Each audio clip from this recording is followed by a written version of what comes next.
Target and CarPlay, iPhone delivery dates, and a couple tech stories. This is MacVoices. This edition of MacVoices is supported by the new MacVoices Discord, available to all of our MacVoices patrons. Sign up and join in the conversation in your new favorite online group at patreon.com/MacVoices. Target now offers curbside pickup for orders through CarPlay. I love this. I love this. Jim, you said you just got an over-the-air upgrade to your car, so CarPlay is better in your car. Do you know, does it support Target, or have you seen this yet? I did see it. I think I saw this a couple of weeks ago somewhere, and I was sort of like, okay, well, I don't think I'm going to be, I think I can use my phone. I probably would use my phone rather than using CarPlay, but okay. I don't know. I mean, I thought it was interesting that Target has, well, I guess they would have had to work with Apple to get into CarPlay. So, no? There's lots of apps that work with CarPlay. That's a standard thing that, I mean, obviously they have to get approved in the App Store, just like anything else on iOS. But it's just an iPhone app with some extra bells and whistles to be aware of CarPlay. Okay, that's great. I agree. Okay, so let me flip it around then and say, is this a start of something? Are we going to see this from some of the other places where you're supposed to be able to pull up and pick up, like Walmart, and we know how Walmart feels about Apple and Apple Pay and some of those things. So is this the start of something? It's a good marketing move. Yeah. And it's when you're looking at features like this, it's all about how can we make it easier for our current customers to continue to be customers, and that's a lot less expensive than getting new customers. So keep the people you have, and then along the way maybe you'll pick up some more. But yeah, this is a good marketing move. Yeah, it's an add-on for people who would have CarPlay, are familiar with using apps, and want to combine that with their shopping at Target. Well, I think the key is that Target offers curbside pickup, which I'm sure they didn't, they were doing that already, and will be happy to do curbside pickup for you even if you don't have CarPlay. So having all those pieces already there, hiring some programmer and, spend $20,000 to modify your iOS app so that it works with CarPlay. Yeah, no brainer. But it's, I don't think it's a major initiative. It kind of makes me wonder how many times people showed up at the wrong Target store. Since they seem to really emphasize, it gives you a map to get to the store and let them know. Well, it looks like it just, runs you into Apple Maps, which is what I would want anyway. And probably, but at least it sends you to the right store. Right. Well,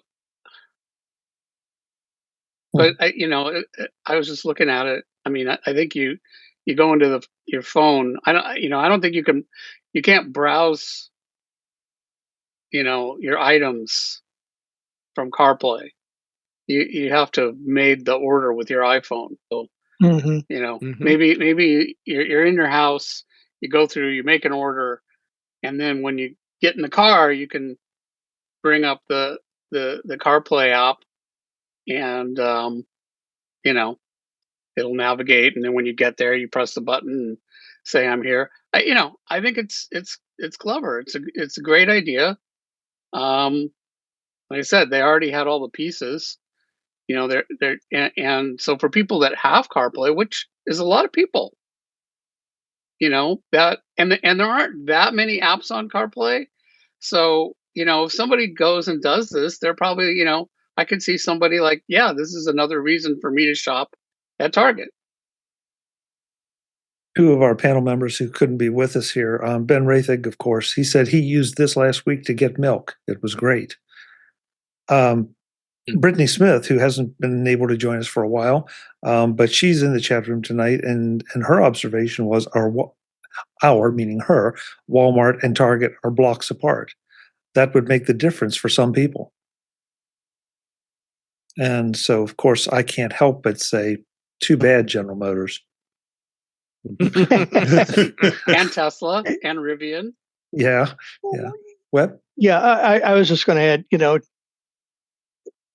it's a great functionality and great feature. I agree with Jim, though, that I wouldn't call it really innovative other than that they've added a button on the screen in CarPlay. Remember, all CarPlay is that it really just, if you'll let me use the word, it just projects from your iPhone up to the screen in your car. It doesn't add any additional functionality. All the smarts is still in the phone. So, ever since the ever since the pandemic, we've been, my wife and I have been doing a lot of this type of ordering it and going to pick up. And I got a Target's close by, I got a Walmart close by, I got a Sam's Club close by, I got a Costco close by. And 3 of those definitely will do that. I don't think the Costco will have curbside. I could be wrong. But it's great functionality, and it does kind of set themselves apart. But I don't know if to this audience, this panel, and where we are, is how we understand the use of technology. I don't know if it really adds anything innovative to it. They just added a button, it says I'm here, and there you go. So it's nice. Don't get me wrong. The iPhone, was nothing new. It was a phone. It was, people already had. But it's putting things together that sometimes just adding a button. You mean I can use this as a phone too? Yeah. It's an add-on feature. It's a communicator. Yeah. Okay. And Craig is asking liquor store curbside. Craig, behave yourself. If you live in the right part of the country, you just use the drive-through. We've got 2 drive-throughs in Ohio. I've been in a liquor store in Oklahoma that had horses that you could ride up in your horse and get your beer. That's beautiful. Is this a great country or what? Jeff is wiping away a tear. During the pandemic, you could drive to the bar and they would mix all your drinks up in mason jars and hand them to you in a box. I think this is great content right here. Yeah. Slap like right now. Webb, I want to go back to your point about technologically this may not be impressive, but I love the idea that this is one more use of, in this case, CarPlay, that is going to reduce some friction. That you're right, it probably isn't anything you can't do with the phone, but and I have not had the opportunity to use this. In fact, I didn't even know about it until I stumbled across this article. But I wonder if there's any Siri integration. If nothing else, I'm sorry, I said the word. I apologize. Can I ask the S lady to let me know if my order at Target is ready, or can you just display the Target app? So if there's any additional functionality there with the integration with already existing capabilities, that just cuts down on friction, keeps people's eyes on the road instead of playing with their phone, and has to be a good thing the whole way around. So I don't know. Well, does the Target app do that without CarPlay? CarPlay. I don't know, Jim. I don't know. I mean, if it doesn't, then adding CarPlay is not going to add it. But if it does, then it probably could. And, also I would think, maybe Target sends you a text message when your order's ready, and that'll come up in CarPlay. Yep. I had, the other day I was pretty shocked. My wife sent me a picture while I was driving. Oh And my. It described, well, it won't show you the picture while you're driving, right? But Siri just, the S lady described the picture and said, this is, really this person sent you a picture of a person standing in front of a wall. Oh, here's another picture of a big rock with the blue sky. Yeah, I was like, what? I have not had that experience yet. I have had the experience of having the S lady read me the messages and actually have text conversations, with the person. This is iOS 17. I don't have, there's no Apple Intelligence. I'm not running any betas or anything. This is not that you know of, Jim. I'm running beta, in my brain. That's Brian. You had a similar experience? Yeah, mine was when I was walking and I was listening to a podcast, and just on my walk, I received a text message that also had a picture apparently, and I have my AirPods set while to interrupt me when a message comes through, and it says a message from so and so, and it says and then it describes the picture, and I was like, that is really neat. That's really cool. I'm going to jump around a little bit because I don't want to run us over. Last week we ran way over, and I don't want to ask anybody to endure this longer than necessary. I'm curious, though, just to get your reactions. The word is, and I've also heard this from people that placed orders, that the iPhone Pro Max and iPhone Pro orders are the delivery dates are slipping into October, or have slipped into October. Yep. So, and I know there have been some headlines this week about analysts saying, well, the iPhone orders aren't what they should be. Every time I see one of these, I feel like it needs to be remembered when all the analysts come out and say, we need lower price iPhones. We need a base level, ground level iPhone.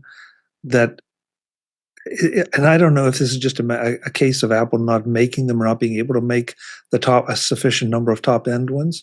But it seems like this happens frequently, that the top end products are the ones that are really in demand. And Jeff, I know you and I've had some conversations about the bottom, the lower levels being there to justify the higher levels. But still.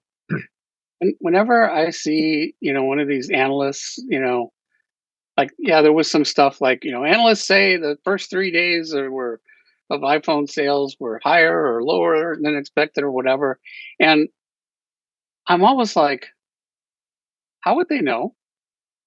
What, where are they getting this information? If they're not high-ranking Apple employees, they have no idea. They're just making stuff up, I think. There are companies that track sales. Maybe they're conducting polls. Well, yeah, it's like they're conducting calling people polls and saying, "Did you order an iPhone?" But that's got to be a really problematic method for determining that. Well, it is problematic. It's not like calling up people and saying, "Hey, do you want to be on our polls?" It's people that through various processes get into programs where their sales are being tracked, and like legit programs. And there's companies that just collect this data on what people are buying. So it's a subset of consumers and not an accurate representation of a cross section of buyers, because it's the people that already are inclined to participate in these programs or these research studies, whatever. So yeah, making blanket statements like iPhone sales are not meeting Apple's expectations based on what, 3 days of credit card receipts, right? That's no way to gauge how sales are working. Okay, Brian. Yeah, I had two thoughts on this. The first one is when we look at sales that are the receive time is now slipping into October in various models and things of that nature. We're not necessarily privy to the so if we're comparing this or we're looking at last year's sales, we don't know how many are on hand that are going out right now either. We don't. They may have produced a lot more of one variety versus another, and those types of things that we're not aware of what those specific numbers are. The second thing I would consider too, when they're talking about specifically the lower end phones, still much more available earlier than the iPhone Pros. I think you have to also consider. I think more of your tech enthusiasts are probably going to go for your higher end phones earlier than the general public will. Just thinking of colleagues. Just talking about, hey, how's it going? And you go, hey, I ordered a new phone, it should be coming in, oh yeah, what's going on there? Apple have a new phone? Oh yeah, nobody that I know of, in my work life is looking to pre-order a phone or get super excited about this phone or anything of that nature. When they're ready for a phone, they're just going to go get a new phone. And it'll likely be the regular end model, not the pro end model. Mm-hmm. Good point. Marty? Yeah, just off of what Brian said, and I think Jeff mentioned this last week when we were talking about phones. Most people get phones when they need new phones, not necessarily, the new phone is out, let's go get one. When I knew this story was coming up, I went and did a search, went into the Apple store, and you can still pick up a 16 Pro Max on release day in store. It's the deliveries that have slipped on those, at least in my area, to October 9th. Now, when I was going to purchase, I looked at having it delivered, and it had already slipped to September 27th. So deliveries are slipping, but you can still purchase these things and pick them up in store. Well, they reserve some for the stores. Mm-hmm. Yeah, I got that. But to me, Jim, the article is kind of misleading when it talks about the extension of and they don't mention that differentiation between delivery has slipped versus pickup. I would agree with that because I am going to be picking up my iPhone at the store. I chose to do that just because I had past experiences. I decided to take a day off on this Friday, sitting waiting for UPS to finally show up, and then making sure you're home. And then if you're not home, they're not delivering it. And so this year I opted just to go to the store. But there've been plenty of times I've gone to the store, within a day or two after, and asked, "Do you have any in stock?" And generally they would say yes. For the most part, I mean, it all depends on the store and the area. Some stores may have stock more than others. So, but I agree with you. Yeah, that is kind of misleading. If the fact that you could go to the store if you wanted to, at least try. Web? Oh, I was just I made a comment on the private chat that my two phones come in first week of October. The first one on October 2nd. The other is the Windows the 2nd to the 7th. So it'll probably come over the weekend. I have these things delivered to my office because there's always somebody there, but not on the weekends. My shipping department isn't open on Saturday or Sunday, so that's when it'll show up. So, Web, I guess the question, though, the way that you talked about your orders experience earlier in the show, I had the impression that you were there at opening, at the pre-order opening. Yeah, pretty much. For you, that would have been what, 7? Yeah, 7 a.m. Right? I was done by 7:10. So okay, so you were done 7:10, but you still slipped into October. That's a little surprising. And that's a T-Mobile phone and an AT&T phone. So, hey, thank you. We'll finish this, and I want to bring something up about that. Let's see, Jeff. What? You did it. You did it. InventoryWatch, Jeff. I don't know what I did. InventoryWatch. Oh, right. Sorry, I'm having this whole side conversation. I wasn't even in the podcast thing anymore. I was doing this thing over here. I discovered this this tool called InventoryWatch a while ago, and I use it to check available inventory at Apple stores. So, like, you need to get a new iPhone or a new iPad before you show up at the store. Check and see if they actually have any in stock. And Inventory Watch won't work with the iPhone 16 yet because it's not something that's actually listed in store inventories yet. So once that happens, then that'll get added in too. And yeah, it's a super cool tool and it's handy. How do they get the data? Apple must publish it somehow. Yeah, there's yeah. It's not affiliated with Apple. I remember reading a thing a while ago, like after they started, how they were doing it. I'm like, oh, that totally makes sense, because it's actually, like if you check in the morning, it's probably accurate for at least when the store opens. But if you check, like at night after the stores close, you know what's going to be in their inventory in the morning before you even go anywhere. Good resource, Jeff. Thanks. Subscribe?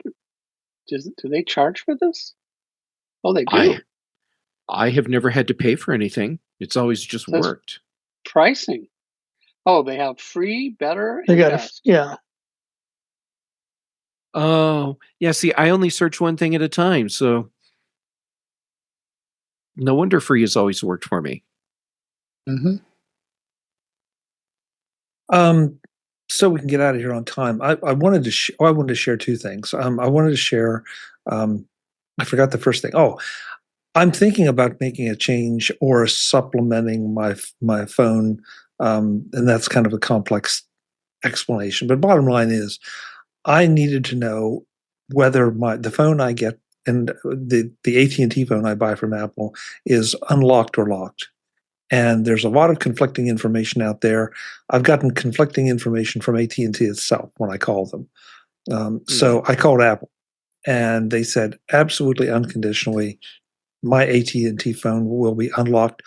All phones that that Apple sells are unlocked. So hopefully that's a little useful little piece of information for you. Because it is for me, because I know there are ways to unlock it. And I've done that before, and it's not that big a deal. But AT&T always seems to have, they're either hesitant to tell you or something because they think you're going to jump ship from their plans, which is sort of the intention here of mine. But I'm sharing that just from the case. The other thing I wanted to share, and I'm sorry Mark couldn't be here for this, anybody still here running any kind of Drobo? Or is everybody okay? I gave up. Yeah, well, I did too, Web, except for one thing. I had a 5N that was running my Plex Media server, and it was great. It had been rock solid steady, didn't need any upgrades or anything. So sometime over the weekend, for no apparent reason, the Drobo ate all the movie files that were stored on it. I hope you had it backed up. I did, yes. So it was not a tragedy, David. But the point here is that it keeps giving me a message saying that it can't connect to the internet, that it needs a live connection, even though it's got a live connection to the internet. So I wanted to share this, that if you are still running a Drobo, it really is time to put it out to pasture. Because and the weird part is that there's a different folder of video on the Plex server on the Drobo 5N that still functions just fine. It's just that all the movie files just are gone.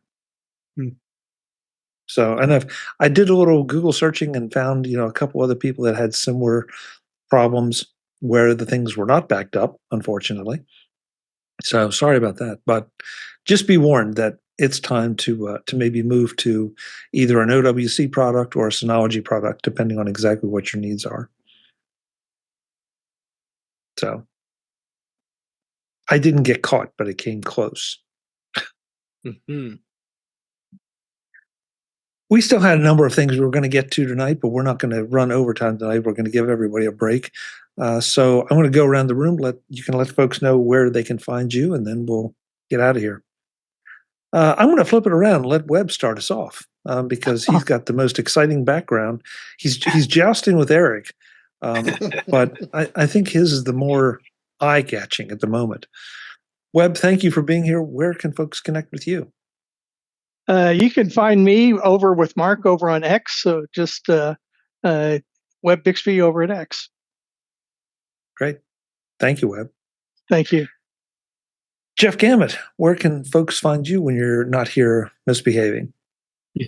Well, if I'm not here misbehaving, I'm probably misbehaving on In Touch with iOS, Dave's show on Thursdays, or on the British Tech Network on the Big Show on Thursdays and the Mac Show on Fridays, or on the Context Machine with Brian Chaffin, or on Retro Rewatch with Patrice Brendamore, or on social media as Jay Gamet. So if you want to watch me misbehave in real time and it's not on a podcast, I'd start on Mastodon or Instagram. That's where you find me misbehaving. That was very well picked up and run with, Jeff. I like that. Hey, you tossed it out there, and I had to run with it. Good job. Good job. Jim Ray, your assignment is to go buy something at Target and see how the CarPlay experience is. No. Take one for the team. Where can folks find you, Jim?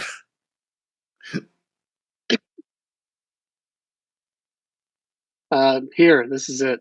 I hibernate the other 6 3/4 days of the week. So I'm really going to be hurting with next week being off. But you can also find me on the internet at provue.com, PROVUE, not VIEW, and on Mastodon at ProVueJim at techhub.social. Excellent. Thank you. Thank you, Jim. Marty Jencius, where can we connect with you? Jencius, Jencius, at mastodon.social. And here on Tuesday nights, In Touch with iOS on Thursday nights, Monday nights with Eric on Vision Profiles. And generally, you can get all those connections through the podtalk.net website. And of course, we've got this new Vision Pro Focus. That is a conversation with Chuck and Eric and I talking this edition or this issue. We're talking about Vision Pro as an entertainment device. And I'll just chime into that. The first part of that was published today, Tuesday. The next version, the next edition, the final part of that conversation will be published tomorrow. But it was very interesting to listen to these two gentlemen talk about, what they've done in the entertainment area and why. So thank you guys for that. Great conversation. Brian Flanigan-Arthurs, thank you for being here. Where can folks connect with you? Well, thank you so much for having me. Best place to reach me is Mastodon. Brian8944 at mastodon.cloud. Excellent. To be or not to be? Eric Bolden. Where can folks find you? I'll be right here in this cloud of milkweed, silky stuff. Yeah. Mastodon's probably easier. At EA Bolden at techhub.social. And, as Marty said, Mondays chatting with Marty and Tuesdays here. Well, except for next week. But Yeah. Mastodon. Okay. Great. Thank you. Thanks. Last but absolutely not least, where we started, Dave Ginsburg. Dave, thanks for showing up. Where can folks connect with you? Thanks for having me, as always. And I am making the rounds in the Mac user groups. I'll be speaking at the Tucson Mac user group actually tonight, a little less than an hour as we're recording this. So As well as you can find me at In Touch with iOS at intouchwithios.com, YouTube channel, youtube.com/intouchwithios. Here on Tuesdays, the Mac Show on Fridays on the British Tech Network, and on Mastodon at DaveG65 and mastodon.cloud. Great. Thank you, Dave. I should point out in the chat room, Wayne says his AT&T iPhone 15 Pro Max came directly from Apple, and the carrier locked field says SIM locked. So, Wayne, all I can do is tell you what they told me specifically. And if I get a locked phone, then I'll be having a talk with Apple or AT&T or somebody, because something sounds like it's not working the way it should. On the other hand, that was the 15. This is the 16. Who knows? Maybe a year made a difference. Folks, this is MacVoices Live. We usually do this Tuesday nights, 8 p.m. Eastern, 5 p.m. Pacific, whatever time that is, wherever you are. We will be dark next Tuesday. We will be back the following Tuesday to play catch up with everything, talk about our new phones and watches and our experiences and anything else that has happened. Thank you to the chat room. They've been very chatty tonight. I love it. Having some of their own conversations, also following along with ours. So thanks so much, guys. It's always great to have you in there. I'm Chuck Joyner. We'll see you not next Tuesday, but the following Tuesday. Thanks for watching. Visit MacVoices.com for show notes and to connect with Chuck on social media. Get involved in our Facebook group or like our Facebook page, and get more out of your Apple tech with MacVoices Magazine, free on Flipboard and on the web. And if you find value in it all, consider supporting us through either our Patreon campaign at patreon.com/MacVoices or by making a one-time donation via the PayPal link on our front page and in the show notes of each episode. You will join these fine people who help bring you Mac Voices.